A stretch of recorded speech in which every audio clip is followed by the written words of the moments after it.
ಮಂಜಿನ ನಗರಿ ಕೊಡಗು ಜಿಲ್ಲೆಯಲ್ಲಿ ವರ್ಣನ ಅಬ್ಬರ ಹೆಚ್ಚಾಗಿದೆ. ಬಿರುಗಾಳಿ, ಗುಡುಗು ಸಹಿತ ಮಳೆಗೆ ಜನರು ಈಗ ತತ್ತರಿಸೋಗ್ಬಿಟ್ಟಿದ್ದಾರೆ.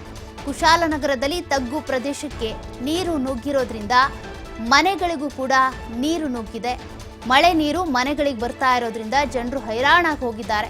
ಇನ್ನು ರಸ್ತೆಗಳು ಕೂಡ ಬಡಾವಣೆಗಳು ಎಲ್ಲ ಜಲಾವೃತಗೊಂಡ್ಬಿಟ್ಟಿದ್ದಾವೆ.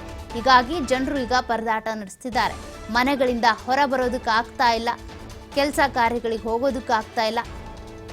ರಸ್ತೆಯಲ್ಲಿರುವಂತಹ ಎಲ್ಲ ಮಳೆ ನೀರು ಕೂಡ ಮನೆಗೆ ನುಗ್ತಾ ಇದೆ, ಬಡಾವಣೆಗಳಿಗೆ ನುಗ್ತಾ ಇದೆ, ಜಲಾವೃತ ಆಗ್ತಾ ಇದೆ. ರಸ್ತೆಗಳು ಕೂಡ ಜಲಾವೃತ ಆಗ್ತಾ ಇರೋದ್ರಿಂದ ವಾಹನ ಸವಾರರು ಹಾಗೂ ಸ್ಥಳೀಯರೇನಿದ್ದಾರೆ ಎಲ್ಲರೂ ಕೂಡ ಈಗ ಆತಂಕಕ್ಕೊಳಗಾಗಿದ್ದಾರೆ. ಹೊರಗೆ ಓಡಾಡೋದಕ್ಕಾಗ್ತಾ ಇಲ್ಲ. ಕೊಡಗಲ್ಲಿ 2018ರಲ್ಲಿ ಯಾವ ರೀತಿಯಾಗಿ ಫ್ಲಡ್ ಆಗಿತ್ತು ಅಂತ ನೀವೆಲ್ಲರೂ ನೋಡಿದ್ದೀರಾ. ಅದೇ ರೀತಿಯ ಫ್ಲಡ್ ಆಗಿಬಿಟ್ರೆ ಅನ್ನುವಂಥ ಆತಂಕ ಕೂಡ ಈಗ ಕೊಡಗು ಜನತೆಗೆ ಶುರುವಾಗಿದೆ. ಅದೇ ಭಯದಲ್ಲಿ ಜೀವ ಹಿಡ್ಕೊಂಡು ಬದುಕ್ತಾ ಇದ್ದಾರೆ. 2018ರಲ್ಲಾದಂತಹ ಭೀಕರ ಈ ಜಲಪ್ರಳಯ ಏನಿದೆ ಆ ಕೊಡಗು ಜನತೆಯನ್ನು ಬೆಚ್ಚಿ ಬೀಳಿಸ್ಬಿಟ್ಟಿದೆ. ಈಗ ಈ ರೀತಿ ಮಳೆಯಾದಂಥ ಸಂದರ್ಭದಲ್ಲೂ ಕೂಡ ಎಲ್ಲಿ ಫ್ಲಡ್ ಆಗಿಬಿಡುತ್ತೋ, ಇದೇ ರೀತಿಯಾಗಿ ನಿರಂತರವಾಗಿ ಮಳೆ ಆಗಿಬಿಟ್ರೆ ಈ ರೀತಿ ಮಳೆ ಆದರೆ ಹೇಗಪ್ಪ ಜೀವನ ಕಷ್ಟ, ಜೀವ ಉಳಿಸ್ಕೊಳ್ಳೋದು ಹೇಗೆ ಅನ್ನುವಂಥ ಆತಂಕ ಶುರುವಾಗೋದು ಸಹಜನೇ. ಹಾಗಾಗಿ ಈ ರೀತಿ ಮಳೆ ಆಗ್ತಾ ಇರೋದ್ರಿಂದ ಕುಶಾಲನಗರದಲ್ಲಿ ತಗ್ಗು ಪ್ರದೇಶಗಳೇನಿದ್ದಾವೆ ಅಲ್ಲೆಲ್ಲ ಕೂಡ ನೀರು ನುಗ್ಗಿಬಿಟ್ಟಿದೆ. ಮನೆಗಳಿಗೂ ನೀರು ಬರ್ತಾ ಇದೆ.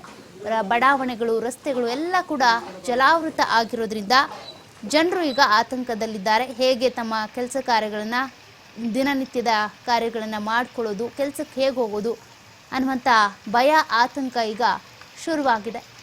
ಇನ್ನು ಕಾವೇರಿ ಜಲಾಶಯ ಕೂಡ ಹೆಚ್ಚುತ್ತಾ ಇದೆ ನೀರಿನ ಮಟ್ಟ.